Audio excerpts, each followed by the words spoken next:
এখন আমরা যদি বিশ্বাস করি যে আল্লাহর পক্ষ থেকে কোরআন নাজিল হয়েছে, তাহলে এটা তো মেনে নিতেই হবে যে কোরআনে যা আছে সব সত্য, তাই তো? আল্লাহ পাক কি মিথ্যা বলতে পারেন? নাউযুবিল্লাহ। এখন কোরআন এবং হাদিসের অনেক বিষয় আমরা প্রমাণ করতে সক্ষম হই আমাদের ক্ষুদ্র জ্ঞানে। আবার এমন অনেক বিষয় আছে যেগুলো আমরা আমাদের ক্ষুদ্র জ্ঞানে প্রমাণ করতে পারি না। যেমন ফেরেশতার অস্তিত্ব কি আমরা প্রমাণ করতে পেরেছি? আপনি কি ল্যাবে প্রমাণ করতে পারবেন? জিন জাতির অস্তিত্ব আমরা কি চোখে দেখে প্রমাণ করতে পারবো? কবরে আযাব দেওয়া হয়, আপনি কি এটা দেখে প্রমাণ করতে পারবেন? রূহ বা আত্মা বলে কিছু আছে আমাদের দেহের মধ্যে, এটা কি আপনি প্রমাণ করতে পেরেছেন? অনেক সময় মুমিন ব্যক্তি স্বপ্ন দেখে এবং স্বপ্নগুলো সত্য হয়, হয় কি না? এবং হাদিসে এসেছে শেষ জামানায় মুমিন ব্যক্তির স্বপ্ন কিন্তু সত্য হবে বেশি বেশি। তো এখন এই যে এমন কিছু বিষয় যেগুলো আমরা বাহ্যিক জ্ঞান দিয়ে প্রমাণ করতে পারছি না, কিন্তু আল্লাহ রাব্বুল আলামিন বলেছেন এগুলো সত্য, আমরা চোখ বন্ধ করে বিশ্বাস করি কি না? বিশ্বাস করেন কি না? জান্নাত দেখেছেন? জাহান্নাম দেখেছেন? না দেখে বিশ্বাস করি কি না? ইমানের কয়টা পিলার বলেন তো দেখে ভাই? কয়টা? ছয়টা। কয়টা?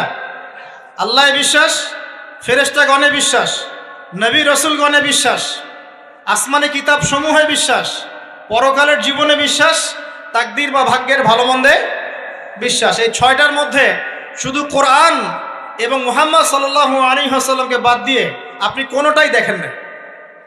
দেখেছেন? আল্লাহকে দেখেছেন?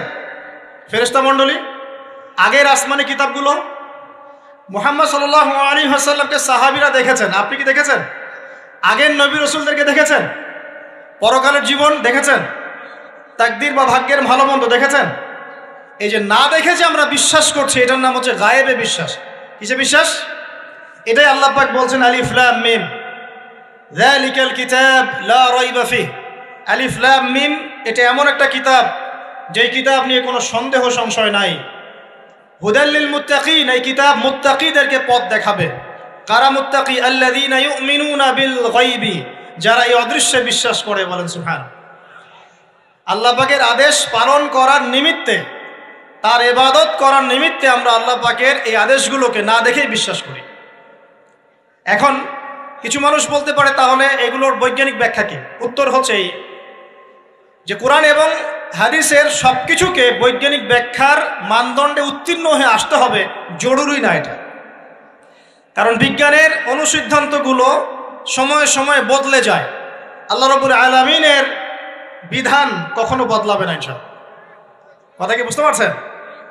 আর আল্লাহ রাব্বুল আলামিন আমাদেরকে অসীম জ্ঞান দিয়ে সৃষ্টি করেন নাই, ক্ষুদ্র জ্ঞান দিয়ে সৃষ্টি করেছে। আমরা আমাদের ক্ষুদ্র জ্ঞানে এতটুকু প্রমাণ করতে পারবো না। ভালো করে বোঝেন, আমরা আমাদের ক্ষুদ্র জ্ঞানে এতটুকু প্রমাণ করতে পারবো না যে আগামীকাল আপনার সাথে কি ঘটবে। বলতে পারবেন? কেউ পারবে? তো যে মানুষ তার সাথে আগামীকাল কি ঘটবে সেটাই বলতে পারছে না, সেই মানুষ কি আল্লাহ রাব্বুল আলামিনের এই মহাবিশ্বের অসীম জ্ঞানের অতল তলে ডুব দিতে পারবে? আমি বলছিলাম ইমানের 6 পিলার কি আপনি চোখে দেখেছেন? তারপরে বিশ্বাস করি কিনা ভাই?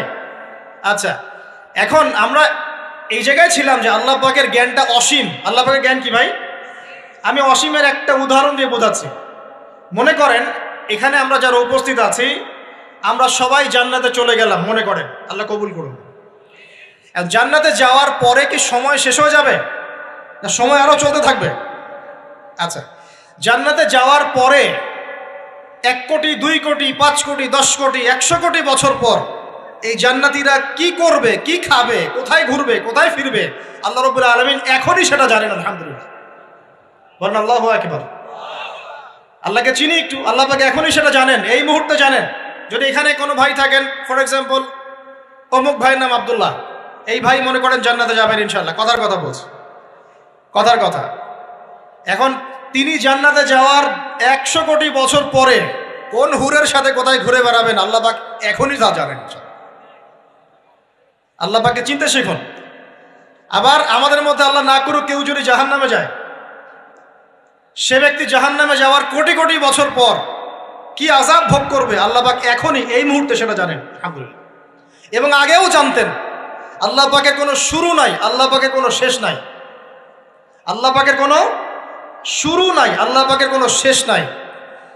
এমন নয় যে আল্লাহ পাক আমাদেরকে সৃষ্টি করে সৃষ্টিকর্তা হয়েছেন, রিজিক দাতা হয়েছেন, পালনকর্তা হয়েছেন, এমন নয়।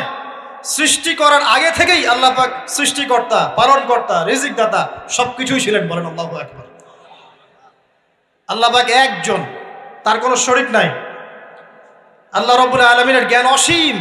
এটার উদাহরণ হাদিসে দেয়া হয়েছে এভাবে যে মুসা এবং খিদির আলাইহিস সালাম নৌকায় সফর করছেন, একটা পাখি এসে নদী থেকে এক ফোঁটা পানি খেয়ে চলে গেল।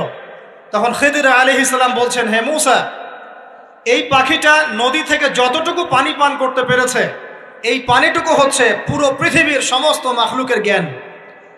আর এই পুরো নদীতে যত পানি আছে, এই সাগরে যত পানি আছে, এগুলো হলো আল্লাহ রাব্বুল আলামিনের জ্ঞান।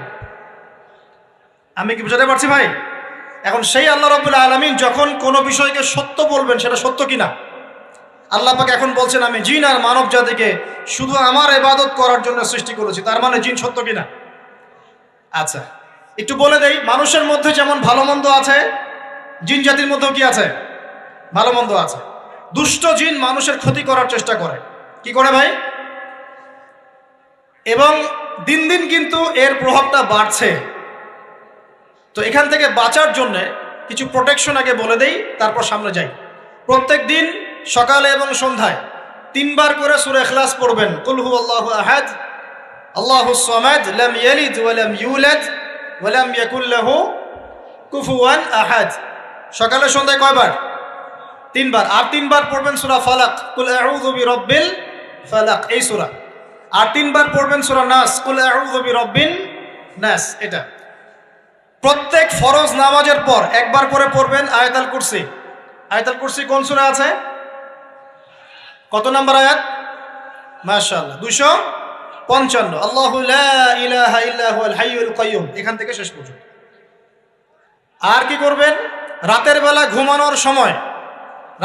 ঘুমানোর সময় পড়বেন সূরাতুল বাকারা, এর শেষের 2টা বা 3টা আয়াত।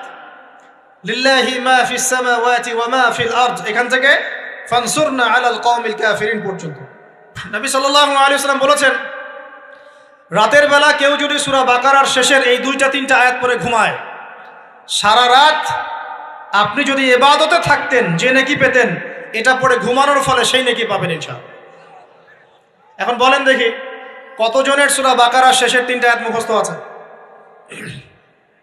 মাশাআল্লাহ। তো এখন বলেন আমাকে, আল কোরআনের আলো ঘরে ঘরে কি জ্বলবে? বলেন। শোনেন, আমার কথা রাগ করেন না। আমরা তো সবাই চাই যে আল্লাহর কোরআন আল্লাহর জমিনে প্রতিষ্ঠা লাভ করুক, চাই কি না? তাহলে সবার আগে নিজের মধ্যে কোরআন কায়েম করতে হবে। কোথায়? আগে নিজের উপর কোরআন কায়েম করুন, নিজের উপর সুন্নাহ কায়েম করুন, নিজের উপর দিন কায়েম করুন। ইনশাল্লাহ দিন ঘরে ঘরে পৌঁছে যাবে। প্রত্যেক ঘরের মানুষ এই নিয়াত করতে পারি কি ইনশাআল্লাহ যে আমরা সবাই কোরআন পড়া শিখবো ইনশাআল্লাহ? কোরআনের বাছাই করা কিছু আয়াত অন্তত মুখস্থ করবো ইনশাআল্লাহ। পুরা কোরআন তোমাদেরকে মুখস্থ করতে বলছি না, হয়তো অনেকে পারবে না, যারা পেরেছে তারা সৌভাগ্যবান, আলহামদুলিল্লাহ। কমপক্ষে সূরা বাকারার শেষের 3টা আয়াত পারবো না ভাই? আয়াতুল কুরসি পারবো না?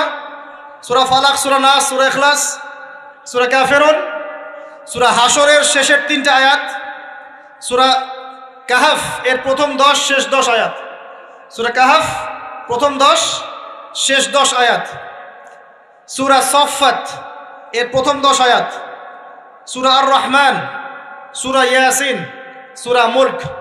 এই যে কমন জিনিসগুলো, এগুলো মুখস্থ করতে পারবো না ভাই ইনশাআল্লাহ? আল্লাহ পাক সবাইকে তৌফিক দান করুন, বলি আমিন। আর এখন যারা বিয়ে শাদী করেন নাই, নিয়াত করেন যে আপনাদের ঘরে যে সন্তান আসবে, আচ্ছা সন্তানের আগে বউয়ে আসে নাকি? আচ্ছা, যারা বিয়ে শাদী করেন নাই নিয়াত করেন, দিনদার, মুত্তাকি, পরহেজগার, কোরআনওয়ালা মেয়ে ছাড়া বিয়ে করার দরকার নেই। বাস বাস বাস বাস বাস। শোনেন, এর মানে এই নয় যে খালি মাদ্রাসার মেয়েদেরকে বিয়ে করবেন, বরং এমন অনেক দিনী বোন আছেন আমাদের স্কুল কলেজ ইউনিভার্সিটিতে পড়েন, তারা অনেক বেশি দিন চর্চা করেন। মাশাআল্লাহ। আমি বলেছি কোরআনওয়ালা, দিনদার, পর্দাশীল নারী বিয়ে করবেন। এবং দ্বিতীয় নিয়াত করেন, যে সন্তানই হবে কমপক্ষে একটা সন্তানকে হাফেজে কোরআন বানাবেন ইনশাআল্লাহ, একটা সন্তানকে আলেম বানাবেন ইনশাআল্লাহ। আপনার মেয়ে হলে সেই মেয়েকে আয়েশা রাদিয়াল্লাহু আনহার মতো বানান ইনশাআল্লাহ। আপনার ছেলে হলে আপনার ছেলেকে আবু বকর, ওমর, ওসমান, আলী রাদিয়াল্লাহু আনহুম আজমাইন তাদের আদর্শে করে তোলেন ইনশাআল্লাহ। পারা যাবে না ভাই? যখন ঘরে ঘরে কোরআনওয়ালা মানুষ তৈরি হবে না, আল্লাহর জমিনে আল্লাহর দিন এমনি প্রতিষ্ঠা হয়ে যাবে ইনশাআল্লাহ। বাতিল কোন দিক পালিয়ে যাবে ঠিক নাই। সবকিছু শেষ আছে না বলেন তো? সব কিছু শেষ আছে। নমরুদ আছে না নাই? দুনিয়াতে আছে। মানুষ তার নামও স্মরণ করে। যখন সে দুনিয়া ছিল মনে হচ্ছিল দুনিয়াটাই তার, তখন মনে হচ্ছিল কি দুনিয়াটাই নমরুদের। ফেরাউন দুনিয়া আছে না নাই? আছে।